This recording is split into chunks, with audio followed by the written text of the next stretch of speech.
महिलाओं की सुरक्षा केवल कानूनी विषय नहीं, बल्कि मानवाधिकार, मानसिक स्वास्थ्य, आर्थिक विकास और सामाजिक न्याय का विषय है। सुरक्षित कार्यस्थल कर्मचारियों में विश्वास, उत्पादकता और नवाचार बढ़ाते हैं। इससे संस्थान मजबूत होते हैं, परिवारों में सकारात्मक प्रभाव पड़ता है और राष्ट्र के विकास को गति मिलती है। इसलिए पॉश एक्ट का प्रभाव न्यायालय तक सीमित नहीं, बल्कि समाज की संस्कृति और कार्यस्थल के वातावरण तक विस्तृत है। नमस्कार दोस्तों, मैं रुमा परवीन। पॉश एक्ट और मेंटल हेल्थ, सुरक्षित कार्यस्थल से स्वस्थ समाज तक। आज मैं आपसे एक विषय पर बात करने जा रही हूँ जो केवल एक कानून नहीं, बल्कि मानव गरिमा, मानसिक स्वास्थ्य और सामाजिक विकास से जुड़ा हुआ है। हम 21वीं सदी में हैं। आर्टिफिशियल इंटेलिजेंस, डिजिटल क्रांति और वैश्विक अर्थव्यवस्था की बात करते हैं, लेकिन हमें अपने आप से एक प्रश्न पूछना चाहिए। क्या हमारी बेटियां, महिलाएं और कार्यस्थलों पर काम करने वाली महिलाएं वास्तव में भयमुक्त और सम्मानजनक वातावरण में काम कर रही हैं? यहीं से पॉश एक्ट 2013 का महत्व शुरू होता है दोस्तों।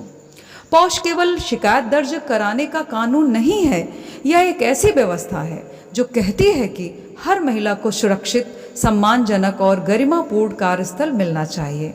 अब आइए इसे मनोविज्ञान से समझते हैं कि इसकी साइकोलॉजी क्या है। कल्पना कीजिए कि एक महिला रोज ऑफिस जाती है, उसका अधिकारी बार बार अनुचित टिप्पणी करता है, सहकर्मी उसका मजाक उड़ाते हैं। वो हर दिन सोचती है, आज फिर क्या होगा।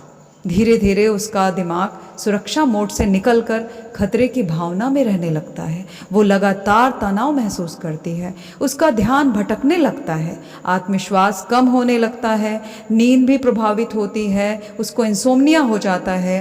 कई लोगों में चिंता या डिप्रेशन जैसे सिम्टम विकसित हो सकते हैं। यही कारण है कि सुरक्षित कार्यस्थल केवल कानूनी नहीं, बल्कि मेंटल हेल्थ का भी प्रश्न है। अब एक दूसरा उदाहरण, मान लीजिए दो संस्थाएं हैं। पहली संस्था में सम्मान, संवेदनशील नेतृत्व और शिकायतों पर निष्पक्ष कार्रवाई होती है। दूसरी संस्था में शिकायत करने वालों का मजाक बनाया जाता है दोस्तों। अब आप बताइए, किस संस्था में कर्मचारी अधिक आत्मविश्वास से काम करेंगे? किस संस्था में नवाचार, उत्पादकता और टीम वर्क बेहतर होगा?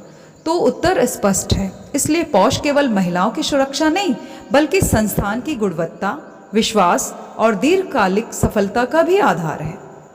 यदि हम इंटरनेशनल स्तर पर देखें तो संयुक्त राष्ट्र के सतत विकास लक्ष्यों यानी SDGs में लैंगिक समानता, गरिमापूर्ण कार्य और स्वस्थ जीवन जैसे लक्ष्य एक दूसरे से जुड़े हुए हैं।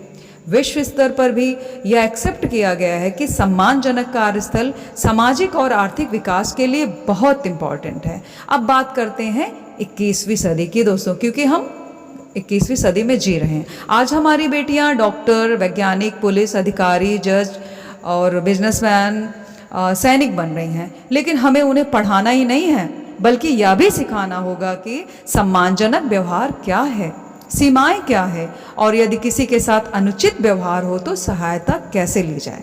इसी प्रकार हमें अपने बेटे को भी सिखाना होगा कि वास्तविक शक्ति सम्मान, सहमति, समानता और संवेदनशीलता में है, क्योंकि इसकी शुरुआत घर से होती है। महिलाओं की सुरक्षा केवल महिलाओं की जिम्मेदारी नहीं है, यह पूरे समाज की जिम्मेदारी है। सुरक्षित कार्यस्थल कर्मचारियों में विश्वास, उत्पादकता और नवाचार बढ़ाते हैं। इससे संस्थान मजबूत होते हैं और परिवारों में पॉजिटिव इफेक्ट पड़ता है। अंत में मैं यही कहना चाहूँगी, जब महिला सुरक्षित होती है तब उसका मन सुरक्षित होता है। जब मन सुरक्षित होता है तब परिवार मजबूत होता है। जब परिवार मजबूत होता है तब समाज विकसित होता है, और जब समाज विकसित होता है तब राष्ट्र सशक्त बनता है। आइए हम सब मिलकर ऐसा भारत बनाएं जहां हर कार्यस्थल सम्मान, समानता और मानसिक स्वास्थ्य का उदाहरण बने। धन्यवाद दोस्तों।